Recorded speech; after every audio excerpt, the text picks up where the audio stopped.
पटरी के बगल में ये बॉक्स क्यों लगाए जाते हैं? और क्या आपने कभी सोचा है कि नेविगेशन के इन्वेंशन से पहले कार्स में किस टेक्नोलॉजी का इस्तेमाल किया जाता था? साथ ही साथ ये आइसबर्ग पानी में नीचे जाने के बजाय इस तरीके से जादुई वे में हवा में कैसे उठ रहा है? ऐसे दिमाग को चकरा देने वाले रैंडम एंड इंटरेस्टिंग फैक्ट्स को जानने के लिए टर्मिनेटर फैक्ट सीरीज का एपिसोड लास्ट तक जरूर देखिएगा। Fact number 15। दोस्तों इस वीडियो क्लिप को देखिए जहां पर जैसे ही एक इंसान के द्वारा एक फिश टैंक में भरे पानी के ऊपरी हिस्से पर जब लेजर को डाला जाता है तो वो लेजर लाइट एक स्ट्रेट बीम की तरह एक एंड से दूसरे एंड की तरफ ट्रेवल करती है।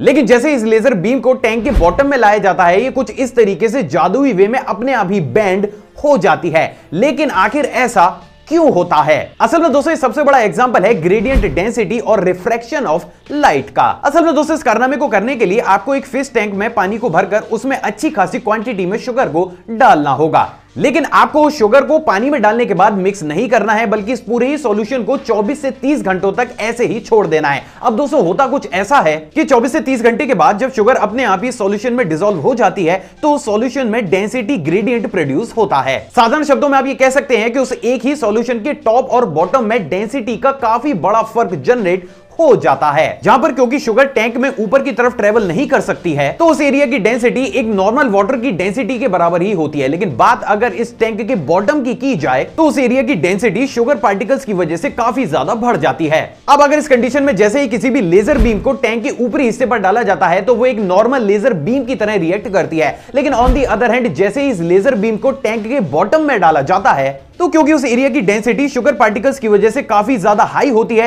तो वो लाइट के रिफ्रैक्शन को क्रिएट करती है।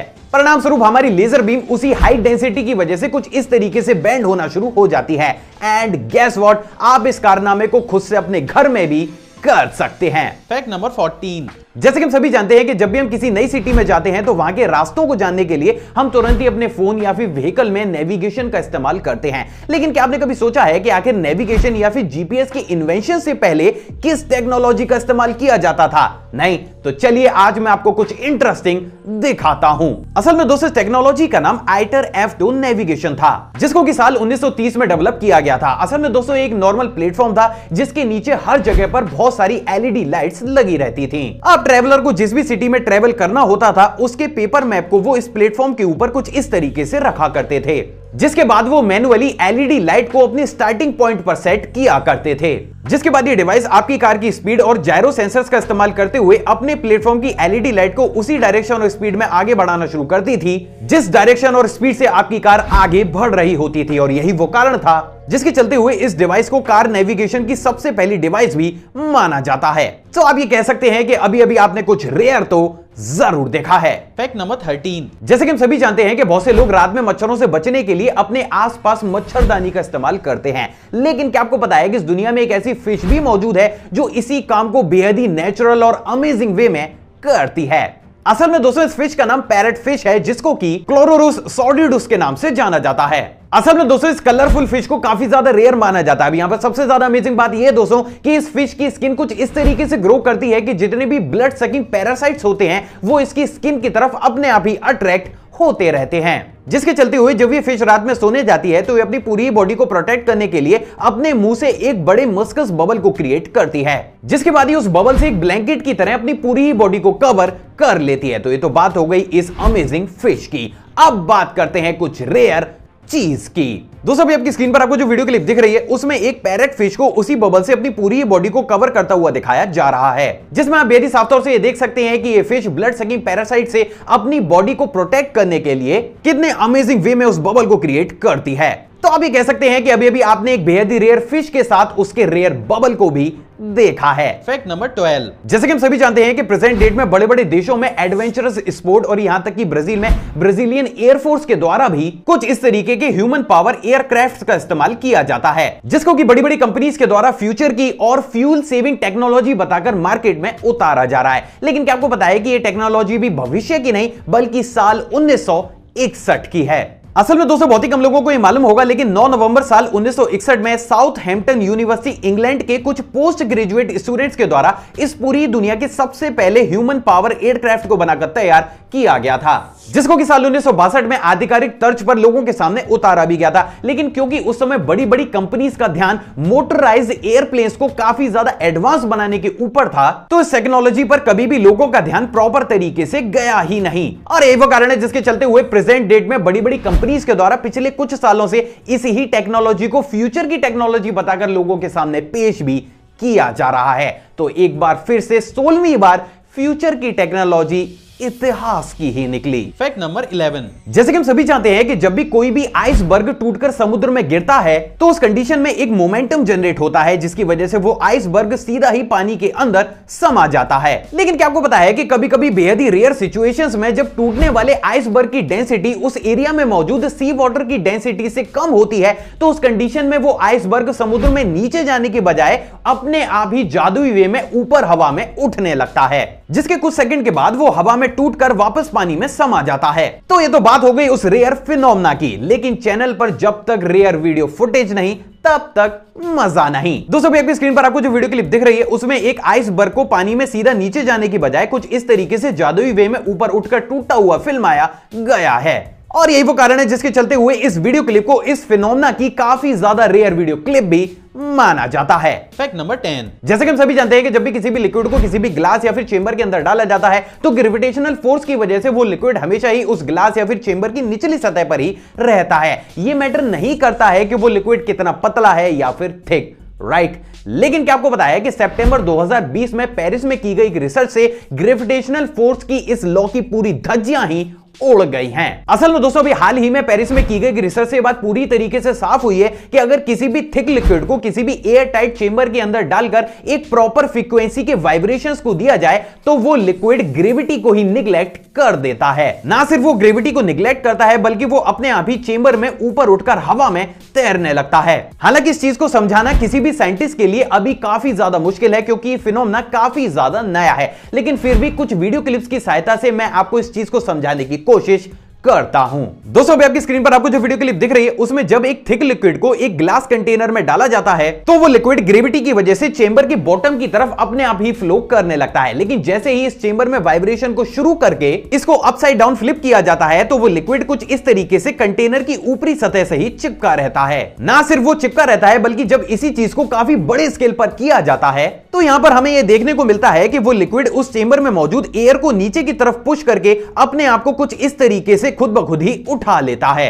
अब यहां पे सबसे ज्यादा अमेजिंग बात यह दोस्तों कि अगर उस कंडीशन में इस लिक्विड के बॉटम में किसी भी ऑब्जेक्ट को टच किया जाता है तो वो फ्लूइड उसी प्रेशर की मदद से उस ऑब्जेक्ट को भी कुछ इस तरीके से अपने से बांध लेता है, जो कि अगेन ग्रेविटी के लॉ के बिल्कुल ही अपोजिट है। तो आप ये कह सकते हैं कि आगे आने वाले समय में हमें साइंस की बहुत सी थ्योरीज को बदलना पड़ सकता है। Fact number 9। क्या आपको बताया कि साल 2015 में यूएसए में की गई रिसर्च से बात पूरी तरीके से साफ हो चुकी है कि ऑलमोस्ट 96% ड्राइवर्स टनल में एंट्री करते समय उस टनल के पास लगे इंस्ट्रक्शन बोर्ड पर कभी भी नजर डालते ही नहीं हैं। और यही वो कारण है जिसके चलते हुए हमें अक्सर टनल्स के अंदर एक्सीडेंट्स या फिर व्हीकल में आग लगी हुई नजर आती है। तो भाई दोस्तों क्या आपको बताया कि इन्हीं सारी प्रॉब्लम्स को सॉल्व करते हुए अभी हाल ही में ऑस्ट्रेलियन गवर्नमेंट के द्वारा इस पूरी दुनिया के सबसे पहले सॉफ्ट बैरियर को बनाकर तैयार किया गया है। असल में दोस्तों इस बैरियर को बनाने के लिए काफी तेज फ्लो में पानी को ऊपर से नीचे की तरफ डाला जाता है, जहां पर लेजर्स की सहायता से उसी बहते हुए पानी के ऊपर स्टॉप या फिर इंपॉर्टेंट इंस्ट्रक्शंस को लिखा जाता है। अब यहां पर सबसे ज्यादा अमेजिंग बात यह है दोस्तों कि अगर कोई भी व्हीकल उस सॉफ्ट बैरियर को भी इग्नोर करके आगे की तरफ बढ़ता है तो इस पानी के अंदर एक ऐसा केमिकल होता है जिसके चलते हुए जैसे ही वो व्हीकल टनल के अंदर पहुंचता है वो अपने आप ही ग्लो करना शुरू कर देता है, जिसके चलते हुए ऑस्ट्रेलियन पुलिस को बेहद ही आसानी से पता चल जाता है कि कौन सा पर्टिकुलर व्हीकल सॉफ्ट बैरियर को तोड़कर आगे बढ़ा है। Fact number 8। दोस्तों पिछले दिनों इंस्टाग्राम पर एक व्यूअर के द्वारा मेरे को एक वीडियो क्लिप भेजी गई जहां पर जैसे ही एक इंसेक्ट एक प्लांट की लीफ के ऊपर पहुंचता है वो लीफ कुछ इस तरीके से अपने आप ही बंद होकर उस इंसेक्ट को जकड़ लेती है। और ये चीज आपने काफी ज्यादा मूवीज में भी देखी होगी, लेकिन क्या आपने कभी सोचा है कि आखिर एक प्लांट को बिना आंखों के कैसे समझ में आ जाता है कि किस इंसेक्ट को अपनी लीफ में जकड़ कर कैप्चर करना है और किसे जाने देना है? नहीं तो माय इंडिया फैमिली एक बार फिर से तैयार हो जाए अपनी साइंस क्लास में चलने के लिए। असल में दोस्तों इस प्लांट का नाम वीनस फ्लाई ट्रैप है जो कि यूजुअली यूएसए और कैरोलिना में पाए जाते हैं। और आप ये जानकर हैरान हो जाएंगे कि ये प्लांट किसी भी इंसेक्ट या फिर फ्लाई को अपनी ओर अट्रैक्ट करने के लिए अपनी लीफ के ऊपर बहुत बड़ी मात्रा में नेक्टर को प्रोड्यूस करता है। आप जैसे ही कोई भी इंसेक्ट या फिर फ्लाई उस नेक्टर को पीने इस प्लांट के ऊपर पहुंचती है तो उसको ये कुछ इस तरीके से अपनी लीफ में जकड़ कर खत्म कर देता है। लेकिन यहां पर सबसे बड़ा प्रश्न तो यही खड़ा होता है कि आखिर इसे कैसे समझ में आ जाता है कि किसे जकड़ना है और किसे जाने देना है। असल में दोस्तों इस चीज को समझने के लिए ये इस्तेमाल करता है अपने ट्रिगर हेयर का, जिसे कि सेंसिटिव हेयर के नाम से भी जाना जाता है, जो कि इसी प्लांट की इसी लीफ के ऊपर ग्रो करते हैं। अब जैसे कोई भी इंसेक्ट इस लीफ के ऊपर आकर सबसे पहले ट्रिगर हेयर को टच करता है तो इस प्लांट का ट्रैप मैकेनिज्म ट्रिगर हो जाता है। अब अगर वो इंसेक्ट विद इन 20 सेकेंड्स दूसरे हेयर को टच करता है तो ये प्लांट उसके साइज को भांप लेता है। एंड इन द लास्ट अगर अगले 10 सेकंड के अंदर वो तीसरे ट्रिगर हेयर को टच करता है तो ये प्लांट उसको कुछ इस तरीके से जकड़ कर खत्म कर देता है। लेकिन अगर इन हेयर टचिंग के टाइम में ज्यादा जल्दी या फिर देरी होती है तो ये प्लांट ये समझ जाता है कि उस इंसेक्ट का साइज या तो बहुत ज्यादा छोटा है या फिर उसकी कैपेसिटी से बहुत ज्यादा बड़ा, और उस केस में ये उस इंसेक्ट को अपनी लीफ के ऊपर से जाने देता है। सो आई होप आज आपको इसके पीछे की असली साइंस भी समझ आ गई होगी। फैक्ट नंबर 7, जैसे कि हम सभी जानते हैं कि इस दुनिया में मौजूद सभी देशों में टाइम टू टाइम कुछ ना कुछ यूनिक एक्टिविटीज होती रहती हैं, और उसी की टच पर क्या आपको पता है कि चाइना में हर साल स्कूल, कॉलेजेस या फिर बड़ी बड़ी कंपनीज के द्वारा अपने स्टूडेंट्स या फिर एम्प्लॉइज के स्ट्रेस लेवल को कम करने के लिए कुछ इस तरीके की पिलो फाइट्स को आयोजित किया जाता है। असल में दोस्तों चाइनीज का ऐसा मानना है कि इन तरीके की पिलो फाइट्स की वजह से स्टूडेंट्स या फिर एम्प्लॉइज के स्ट्रेस लेवल कम होने के साथ साथ उनका दूसरे के प्रति गुस्सा भी कम हो जाता है, क्योंकि वो अपने गुस्से को दूसरे इंसान के साथ पिलो फाइट करके एडजस्ट कर लेता है। इस वीडियो को पॉज करके आप कमेंट करके जरूर बताइएगा कि अगर इस चीज को इंडिया में लाया जाए तो यहां पर क्या हम अपने स्ट्रेस लेवल को कम करेंगे या फिर सामने वाले को मार मार कर उसका बीपी ही बढ़ा देंगे। फैक्ट नंबर 6, दोस्तों आपने बिग बॉस जैसे बहुत से टीवी रियलिटी शोज तो जरूर देखे होंगे, जिसमें कुछ लोगों को एक घर में बंद करके उनके पूरे दिन की एक्टिविटी को ट्रिम करके 1 घंटे का शो बनाकर लोगों के सामने प्रेजेंट किया जाता है। लेकिन क्या आपको पता है कि साल 2017 में आइसलैंड इसी चीज को एक नेक्स्ट लेवल पर ले गया था। असल में दोस्तों साल 2017 में आइसलैंड में कीपिंग अप विद द कैट्रिशियंस नाम की रियलिटी शो को लॉन्च किया गया था, जहां पर एक घर में मौजूद 4 बिल्लियों को 24/7 लाइव स्ट्रीम करके लोगों के सामने रखा जाता था। एंड बिलीव मी साल 2017 में यह कॉन्सेप्ट आइसलैंड में काफी बड़े स्केल पर फेमस भी हुआ था, और तभी से यह शो दुनिया के कुछ चुनिंदा अजीबोगरीब रियलिटी शोज में से भी एक शो बन चुका है, जहां पर कुछ और नहीं बल्कि 4 बिल्लियों को 24 घंटे लाइव स्ट्रीम करके लोगों के सामने टीवी पर दिखाया जाता था। सच में अमेजिंग। फैक्ट नंबर 5, क्या आपने कभी सोचा है कि कोई भी इंसान एक वर्ल्ड रिकॉर्ड बनाने के लिए किस हद तक जा सकता है? नहीं तो बिलीव मी ये वाला फैक्ट आपको ये सोचने पर मजबूर जरूर कर देगा। मिलिए कैथी जंग से, जो कि यूएसए की एक सिटीजन है। क्वीन ऑफ हार्ट के नाम से मशहूर इस लेडी के नाम दुनिया की सबसे छोटी वेस्ट होने का वर्ल्ड रिकॉर्ड हासिल है। लेकिन आखिर एक इंसान की कमर इतनी पतली कैसे हो सकती है? असल में दोस्तों इन्होंने दुनिया की सबसे पतली कमर को पाने के लिए 12 सालों तक कॉर्सेट को अपने शरीर से अलग किया ही नहीं, जिसके चलते हुए इनकी कमर का साइज महज 15 इंच हो गया। और यही चीज हमें सोचने पर मजबूर करती है कि आखिर एक इंसान सिर्फ एक वर्ल्ड रिकॉर्ड के लिए किस हद तक जा सकता है। एंड प्लीज आप इस चीज को ट्राई बिल्कुल भी मत कीजिएगा, क्योंकि ये चीज वास्तव में काफी ज्यादा खतरनाक जरूर है। फैक्ट नंबर 4, दोस्तों आपने जेली बीन्स को कभी ना कभी खाया तो जरूर होगा, और अगर आपने इनको खाया है तो आपने इस चीज को भी नोटिस जरूर किया होगा कि जेली बीन्स का आउटर शेल हमेशा ही काफी ज्यादा शाइनी बनाया जाता है। लेकिन क्या आपने कभी सोचा है कि आखिर जेली बीन के आउटर शेल में ऐसा क्या डाला जाता है जिसकी वजह से वो कुछ इस तरीके से काफी ज्यादा शाइन करता है? असल में दोस्तों बहुत ही कम लोगों को यह मालूम होगा, लेकिन ऑलमोस्ट सभी जेली बीन्स के आउटर शेल को शाइनी बनाने के लिए उसमें लेडी लैक बग के द्वारा प्रोड्यूस किए गए कैकून को क्रश करके डाला जाता है। असल में दोस्तों ये एक स्टिकी लिक्विड होता है जो कि समय के साथ सूखने के बाद हमें कुछ इस तरीके का दिखाई देता है, और इसी को ही इथेनॉल के साथ मिक्स करके फूड प्रोसेसिंग में किसी भी जेली बीन के आउटर शेल को शाइनी बनाने के लिए इस्तेमाल किया जाता है। क्या इस फैक्ट से पहले जेली बीन के सीक्रेट को आप जानते थे? कमेंट करके जरूर बताइएगा। फैक्ट नंबर 3, दोस्तों आपने मिशेलिन टायर में यूज होने वाले इस एनिमेटेड कैरेक्टर को तो जरूर देखा होगा, लेकिन क्या आपको पता है कि इस दुनिया में मिशेलिन टायर बेबी सिंड्रोम नाम का एक बेहद ही रेयर स्किन डिसऑर्डर भी मौजूद है। असल में दोस्तों इस डिसऑर्डर को कुंजे राइम सिंड्रोम के नाम से भी जाना जाता है, जिसमें किसी भी बेबी की स्किन कुछ इस तरीके से मल्टीपल सिमेट्रिक सर्कल्स या फिर बैंड की शेप में डेवलप होती है, जिसके चलते हुए उस बेबी के हाथ या फिर लेग्स मिशेलिन के उसी एनिमेटेड कैरेक्टर की तरह दिखने लगते हैं। अब यहां पर सबसे ज्यादा डराने वाली बात यह है दोस्तों कि इस डिसऑर्डर का भी मेडिकल साइंस पर अभी तक प्रॉपर ट्रीटमेंट मौजूद नहीं है। Fact number 2। दोस्तों अगला फैक्ट करंट अफेयर की टच पर है। क्या आपको पता है कि अभी हाल ही में अहमदाबाद के 6 साल के अरहम ओम तलसानिया ने पाइथन प्रोग्रामिंग भाषा को क्लियर करके गिनीज वर्ल्ड रिकॉर्ड में विश्व में सबसे कम उम्र के कंप्यूटर प्रोग्रामर के रूप में अपना नाम दर्ज करा लिया है। सच में गर्व होता है इंडियन यूथ पर। Fact number 1। पटरी के बगल में इन तरीके के बॉक्सेस को क्यों लगाया जाता है? एंड स्पेशल थैंक्स टू खुशी जिन्होंने इंस्टाग्राम पर मेरे से इन बॉक्सेस के बारे में पूछा। असल में दोस्तों रेलवे ट्रैक के बगल में लगे हुए इन बड़े एल्यूमिनियम बॉक्सेस का काम सिर्फ और सिर्फ डेटा को स्टोर करना होता है, जो कि इनको कुछ इस तरीके के येलो डिवाइसेस या फिर बॉक्स के थ्रू भेजा जाता है। तो अब यहां पर सबसे बड़ा सवाल ये उठता है कि फिर आखिर इन तरीके के येलो बॉक्सेस को किसी भी पटरी के पैरेलल क्यों लगाया जाता है? असल में दोस्तों इन तरीके के बॉक्सेस के बहुत सारे काम होते हैं और यही वो कारण है जिसके चलते हुए इन बॉक्सेस को अप्रॉक्सीमेट एक दूसरे से हर 5 किलोमीटर की दूरी पर इंस्टॉल किया जाता है। साथ ही साथ इन सभी बॉक्सेस को एक फाइबर लाइन के थ्रू एक दूसरे से कनेक्ट भी किया जाता है। अब दोस्तों अगर किसी भी सिचुएशन में ट्रैक के ऊपर मौजूद हाई टेंशन लाइन शॉर्ट करती है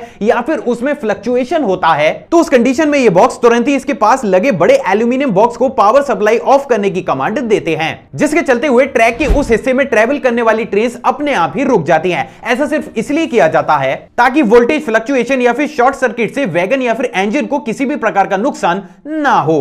अब दोस्तों बात अगर दूसरे काम की जाए तो इन सभी बॉक्सेस को एक केबल के थ्रू रेलवे ट्रैक से कनेक्ट किया जाता है, जिसके थ्रू ये रेलवे ट्रैक की कंटिन्यूटी को हर वक्त मापते रहते हैं। अब अगर उस सिचुएशन में ट्रैक कहीं से भी टूट जाता है तो तुरंत ही इन बॉक्सेस को उस चीज की जानकारी मिल जाती है, जिसके चलते हुए ये अगेन उस एरिया की इलेक्ट्रिसिटी को बंद कर देते हैं, जिसकी वजह से अगर कोई भी ट्रेन बाई चांस उस एरिया में फिर भी एंटर कर जाती है तो भी वो अपने आप ही रुक जाती है। अब दोस्तों बात अगर तीसरे काम की जाए तो वो यह है दोस्तों कि अगर किन्हीं भी दो बॉक्सेस के बीच कोई भी ट्रेन या फिर वैगन छूट गया है या फिर खड़ा हुआ है, तो उस कंडीशन में अगर पीछे से कोई भी ट्रेन आती है तो ये तुरंत ही सिग्नल्स को रेड करके पीछे से आने वाले ट्रेन के ड्राइवर को वार्न करके इस बात की जानकारी देते हैं। अब दोस्तों बात अगर अगले काम की जाए तो ये बॉक्सेस इनके पैरेलल गुजरने वाली ट्रेन के एक्सेल्स को भी काउंट करने का काम करते हैं। असल में दोस्तों इन बॉक्सेस से एक केबल के थ्रू कनेक्ट करके ट्रैक पर एक ऐसी डिवाइस भी रखी जाती है जो इनके ऊपर से गुजरने वाली ट्रेन के एक्सेल्स को काउंट करती है, जिसकी जानकारी ये बॉक्स एक केबल के थ्रू अगले बॉक्स तक भी पहुंचाते हैं। अब दोस्तों अगर किन्हीं भी दो बॉक्सेस के बीच किसी भी ट्रेन का वैगन ट्रेन से अलग हो जाता है तो अगले बॉक्स पर एक्सेल की काउंटिंग में फर्क आ जाता है, जिसके चलते हुए ये बॉक्स तुरंत ही इंजीनियर्स को वार्न करके ये बताने लगता है